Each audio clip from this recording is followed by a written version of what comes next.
There is someone in your life right now who is not who you think they are. Someone close, someone you trust, someone you have defended when others warned you to walk away. And this video will show you exactly how they operate. 7 psychological signs that someone is quietly using you, hiding inside your closest relationships right now. Because if you miss these signs, you will keep giving them exactly what they want.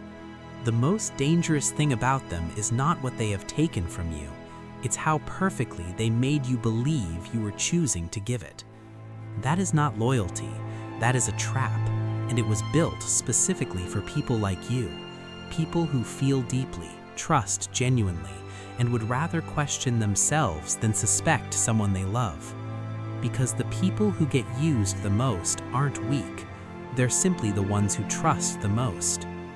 Centuries ago, Machiavelli warned about people like this, the ones who gain power not through force, but through trust, not through violence, but through familiarity. They don't look like predators, they look like the one person who truly understands you. And the most unsettling part, the first sign usually appears long before anyone realizes what's happening. Most people will recognize these signs too late. The real question is, what will you do when you realize who it is? Sign 1. They only appear when they need something. Think about the last time you truly needed them.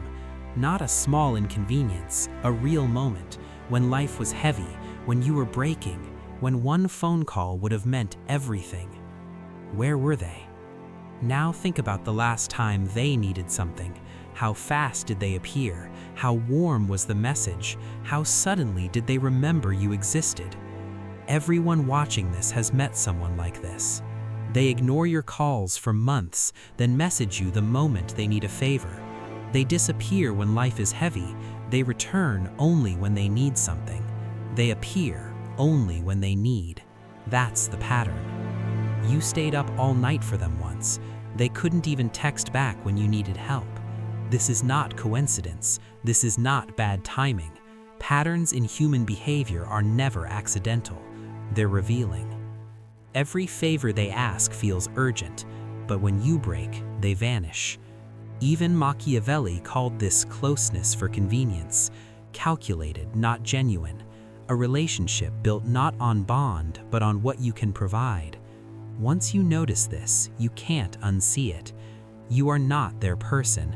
You are a tool, and tools are replaced the moment they stop being useful. Sign number 2. Conversations always revolve around them. Have you ever realized that every conversation you have with them is secretly about them? You start talking, sharing something that matters to you. For one brief moment, the conversation is yours, and then it's about them. Almost imperceptibly, it shifts.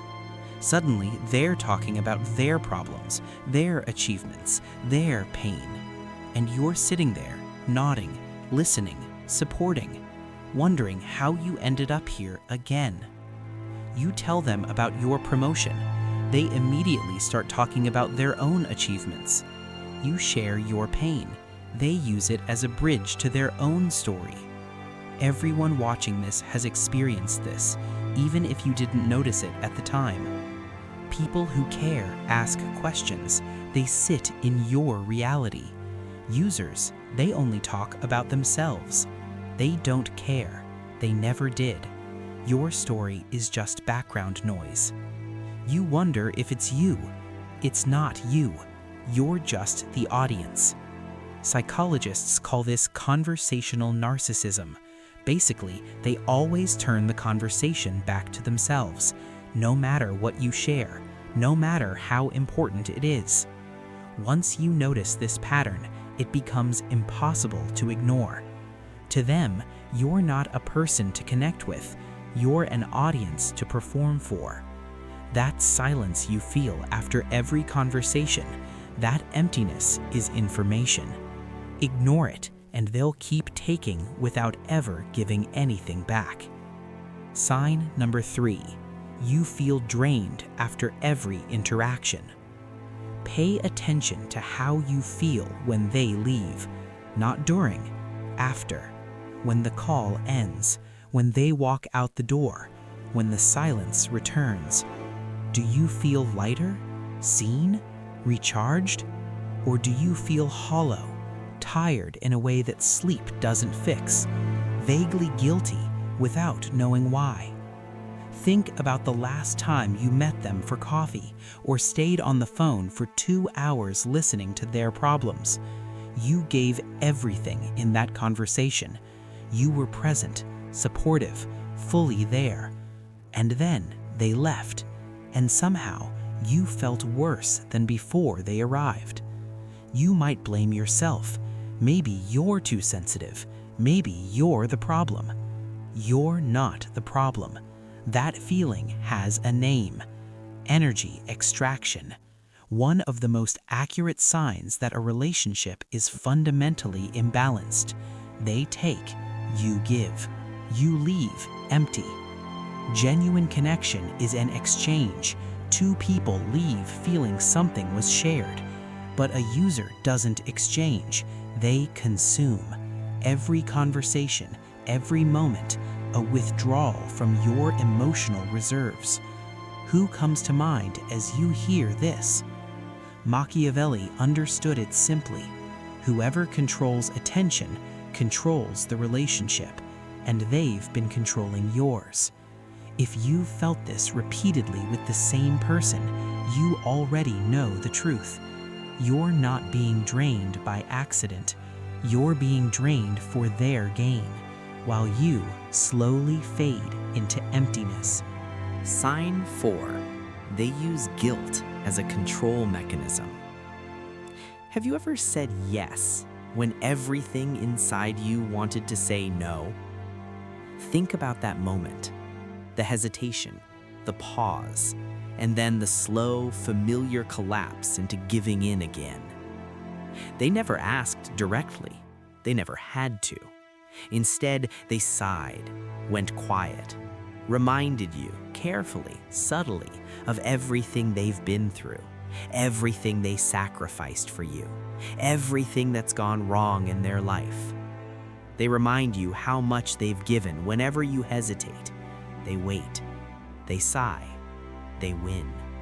And somehow, without a single demand, you find yourself saying yes again. This is not emotion. This is architecture, a carefully built psychological environment where your refusal becomes the problem, your boundary becomes the betrayal. Saying no, the most basic act of self-respect, suddenly makes you the selfish one.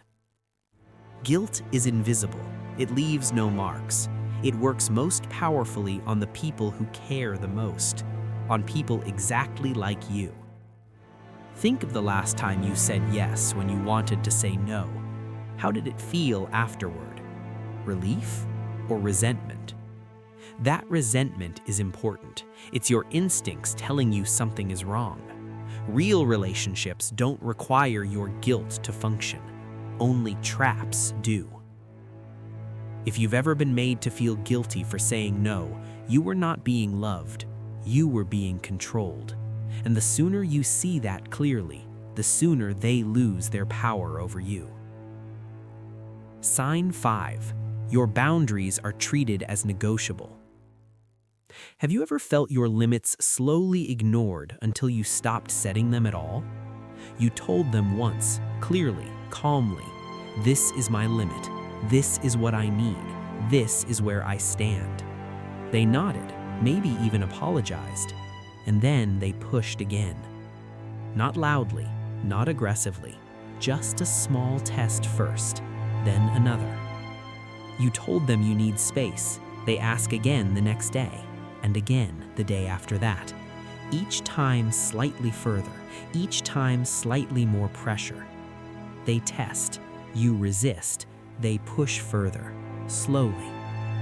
Your boundary disappears, until the limit you set so carefully exists only in your memory, not in their behavior. Think of the last time someone ignored your limit. How did it feel? Did you feel disrespected Or did you quietly blame yourself for being too sensitive? That self-doubt is not an accident. It's the result of repeated boundary violation. This is not forgetfulness. This is strategy. They don't see your boundaries as something to honor. They see them as resistance, an obstacle between them and what they want from you, a negotiation, not a decision. People will take exactly as much as they are allowed to take, not because they are monsters, but because no one stopped them. Your boundary was supposed to be that stop. A person who genuinely values you doesn't need to be told twice. Respect is not something they perform when reminded. They carry it naturally. And when they don't, that's not confusion. That's not forgetfulness. That's proof they never truly cared. Sign 6. Praise only comes when they want something. Have you ever noticed that the compliments only arrive when they need something from you? Suddenly, you're incredible. Suddenly, you're the most capable, most generous, most irreplaceable person in their world. The warmth feels real. The praise feels genuine. For one brief moment, it feels like finally being seen. And then, the request arrives. It always arrives. They gush over your work, tell you how talented you are, how nobody does it quite like you. And then, almost in the same breath, they ask you to cover their shift, to lend them money, to do the thing only you can do. The moment you agree, the compliments vanish, just like that. This is called instrumental flattery, a form of praise used purely to get what they want, not genuine appreciation, a transaction disguised as admiration. Praise appears, appreciation surfaces, warmth disappears, every single time. Think of the last time someone praised you right before asking for a favor. How did it feel when you realized the connection? That slight discomfort you felt, that was your instincts recognizing the pattern. The pattern is always the same. Compliments arrive on schedule. Warmth surfaces exactly when sacrifice is needed. And the moment the favor is received, they disappear again. As if the kindness was never real.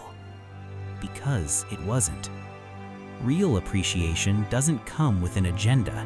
It doesn't arrive on a schedule. It doesn't evaporate the moment they get what they came for. If the only time you feel valued is right before they ask for a favor, you're not being appreciated. You're being groomed for their gain. You have made it this far, which means you already know.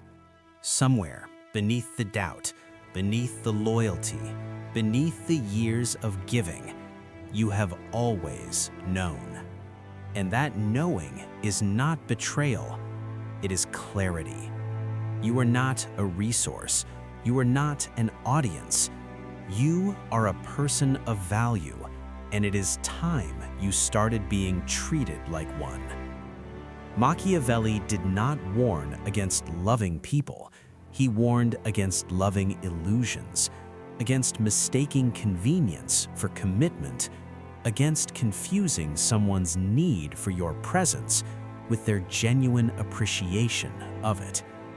7 signs, each one a mirror, each one a message your instincts have been sending you longer than you realize. You have seen the signs, you have felt the patterns.